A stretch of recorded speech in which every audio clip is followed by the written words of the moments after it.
আসসালামু আলাইকুম রহমতুল্লাহি ওবরকাতুহু। সম্মানিত দর্শক, বাংলাদেশের রাজনীতিতে এখন অদ্ভুত সব ঘটনা ঘটছে।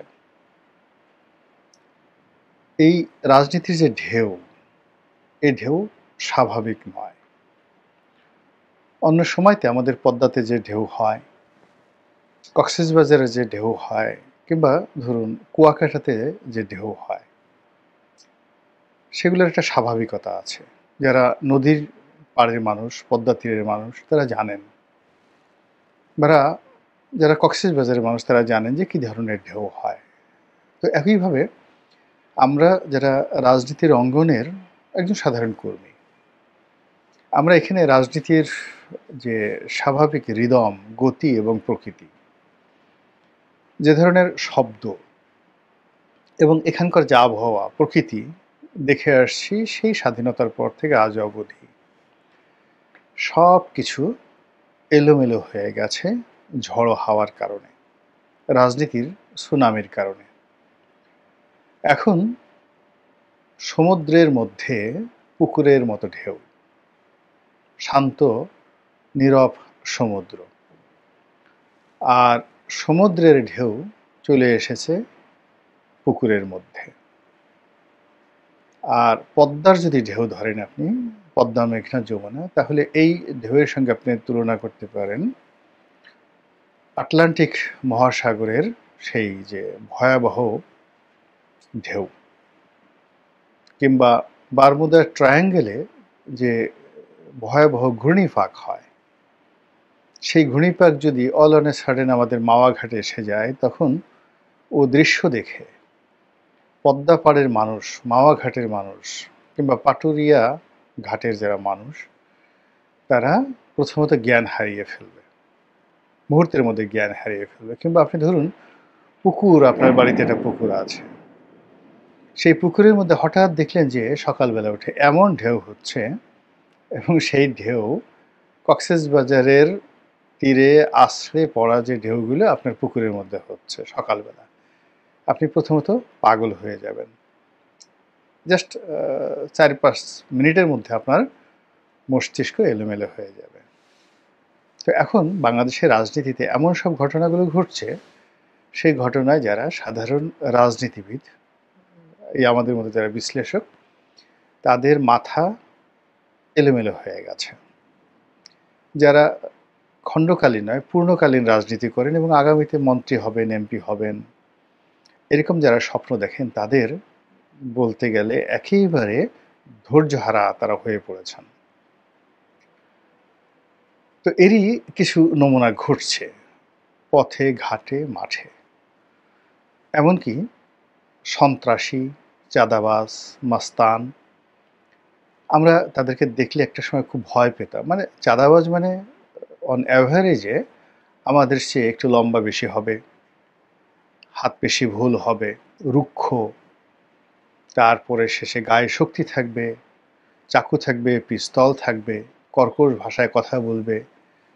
কিন্তু এখন কি হলো, দেখা গেল 6 ফুট একজন শক্তিশালী মানুষ দোকানদারি করছে, তার কাছে এসে চাঁদা দাবি করলো 3 ফুট উচ্চতার একজন ছেলে। একেবারে 6 ফুট যে মানুষটি, সে একটা ধাক্কা দিলে সে পড়ে যাবে। আর এই যে খুদে চাঁদাবাজ, সেই খুদে চাঁদাবাজের ভয়ে 6 ফুট বা 6 ফিট উচ্চতার যে মানুষটি থর থর করে কাঁপতে কাঁপতে মুহূর্তের মধ্যে তার উচ্চতা 2 ফিটে সে নামিয়ে আনলো। অর্থাৎ সে 3 ফুট উচ্চতার চাঁদাবাজের পায়ের উপর সে পড়ে গেল। এ দৃশ্য মানে কেমন হয়, যে ধরেন সুন্দরবনের রয়্যাল বেঙ্গল টাইগার, সেই রয়্যাল বেঙ্গল টাইগার হাঁটাচলা করছে, পথে একটা ছাগলের সঙ্গে তার দেখা হয়েছে। তো ছাগল জিজ্ঞাসা করলো, কি খবর বাঘ, তোর এত বড় সাহস, তুই আমার সামনে দিয়ে যাচ্ছিস, সালাম নাই কালাম নাই, এটা কি ধরনের কথা? বাঘ যদি মুহূর্তের মধ্যে ছাগলের পায়ের উপর পড়ে যায়, হাউমাউ করে কান্নাকাটি শুরু করে, হুজুর ভুল হয়ে গেছে, এই যাত্রায় ক্ষমা করে দেন, আর কখনো এই ভুল হবে না, এরকম একটা দৃশ্য যদি আপনি ক্যামেরায় ধারণ করেন এবং সেটি আপনি দেখতে থাকেন, কি ধরনের একটা অনুভূতি আপনার হবে? ঠিক একই অনুভূতি এখন রাজনীতিতে চলে এসেছে।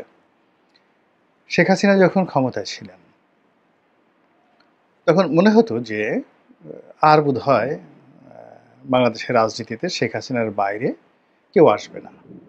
শেখ হাসিনার ইন্তেকালের পর তার সন্তান আসবেন, তার মেয়ে আসবেন, তার ছেলে আসবেন, নাতি আসবেন, পুতি আসবেন, এভাবে যে কত বছর চলবে, আমাদের সারা জীবন এই আওয়ামী লীগের গানে টানতে টানতেই আমাদের চলে যাবে। কিংবা ধরুন 2001 থেকে 2006 পর্যন্ত 1/11-এর সময়টিতে আমাদের মনে হতো যে বেগম জিয়া, তারেক রহমান এর বাইরে আসলে পৃথিবী নেই। হারিস চৌধুরী, মোসাদ্দেক আলী ফালু এর বাইরে আসলে কোনো ক্ষমতাধর লোক নেই। ওনারাই সব কিছু। পৃথিবীতে যদি শক্তিশালী কোনো ভবন থাকে, ওটা হোয়াইট হাউস নয়, কিংবা ওটি এলিসি প্রাসাদ নয়, বাকিংহাম প্যালেস নয়, কিংবা 10 নম্বর ডাউনিং স্ট্রিট নয়। ওটি হলো আমাদের হাওয়া ভবন। বাংলাদেশের হাওয়া ভবন পৃথিবীর সবচাইতে শক্তিশালী একটি ভবন। কিন্তু 1/11-র যে বাতাস, সে বাতাসে সব কিছু তছনছ হয়ে গেল। যারা ক্ষমতায় এলো তারা শেখ হাসিনাকে ধরে ফেললো, খালেদা জিয়াকে ধরে ফেললো। ধরার পর তারা বলল যে আমরা কোনো চুনো পুঁঠি ধরি না, আমাদের কাজ কারবার হলো সব রাঘব বোয়ালদের সাথে। আর এই দৃশ্য দেখে আমাদের অন্তরাত্মা কেঁপে গেল। আমরা ভয়ে কম্পমান হয়ে ভাবতে থাকলাম, এও কি সম্ভব? তো এই যে স্মৃতি, সেই স্মৃতি গত 15 বছরে আমরা ভুলে গেছি। ভুলে যাওয়ার পর শেখ হাসিনার পর আবার নতুন যে স্মৃতি আসছে, এখন যাদের হাতে ক্ষমতা তাদেরকে আমরা শেখ হাসিনার চাইতেও বেশি ভয় করি, বেশি সমীহ করি।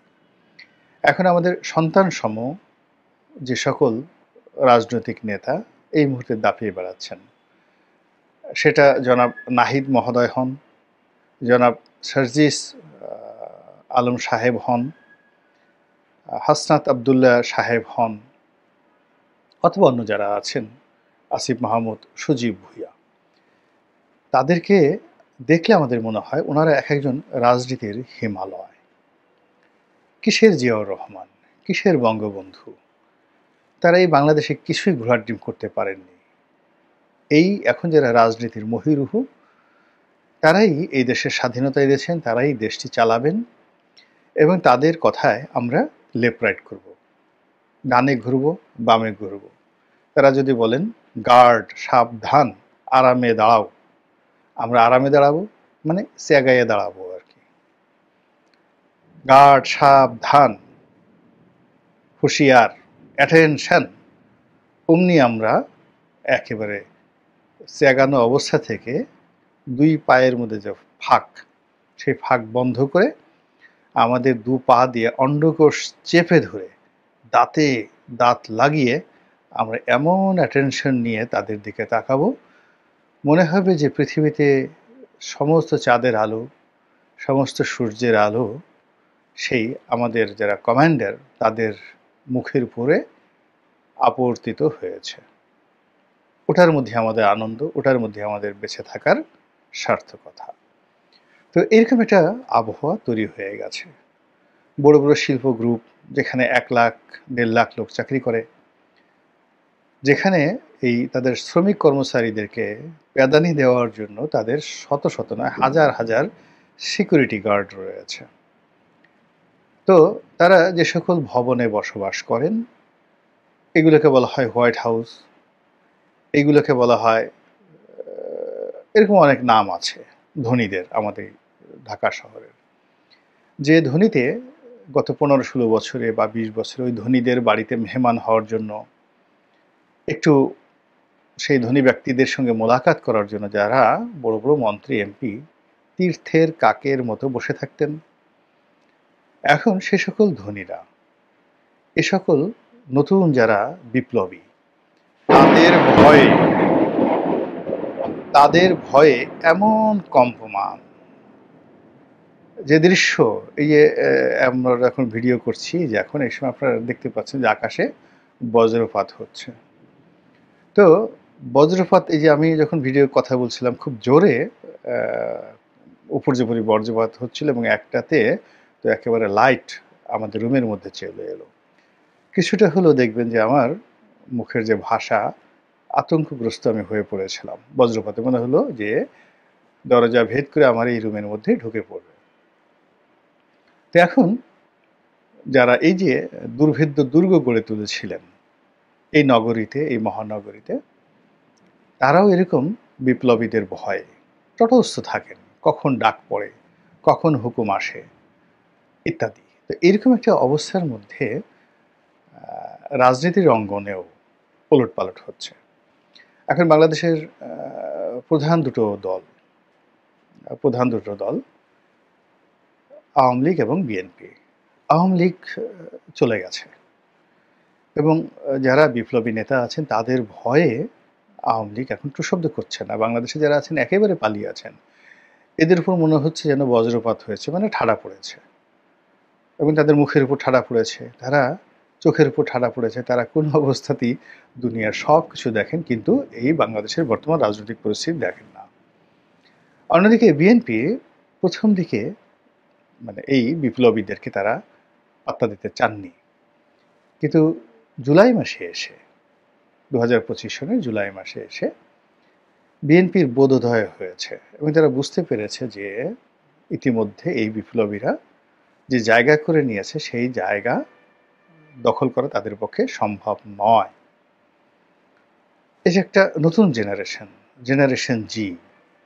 এখন বিএনপির 40 বছর 50 বছরের অভিজ্ঞতা সম্পন্ন, 70 বছরের বয়স্ক, 80 বছরের বয়স্ক যে সকল রাজনৈতিক নেতৃত্ব, তারা পায়ের উপর পা তুলে প্রজ্ঞা দেখাতেন, কর্তৃত্ব দেখাতেন। এখন তারা এই 28-26 বছরের তরুণদের ভয়ে থরথর করে কাঁপছেন এবং এই তরুণদের সঙ্গে কোনো চ্যালেঞ্জে তারা যাচ্ছেন না, কোনো অবস্থাতে যাচ্ছেন না। এরকম একটা পরিস্থিতিতে আগামীতে দেশের প্রধানমন্ত্রী হবেন জনাব নাহিদ ইসলাম, এরকম ঘোষণা যখন দেয়া হচ্ছে, মানুষজন বিশ্বাস করছে, আস্থা স্থাপন করছে যে না, বিএনপি তারেক রহমান সাহেব প্রধানমন্ত্রী হবেন না, নাহিদ সাহেবই প্রধানমন্ত্রী হবেন। ফলে নাহিদ সাহেব যেখানে যাচ্ছেন সেখানে তাকে কেন্দ্র করে একটা যাকে বলা হয় সেখানে একটা যে পরিবেশ পরিস্থিতি তৈরি হচ্ছে, ওই পরিবেশ পরিস্থিতি বিএনপি কোনো নেতাকে নিয়ে তৈরি হচ্ছে না। এখন নাহিদ সাহেবের সঙ্গে সঙ্গে হাসনাত আবদুল্লাহ, তো যারা খুব ইনফ্লুয়েন্সার রয়েছে এই মুহূর্তে, সোশ্যাল ইনফ্লুয়েন্সার, তারা তাকে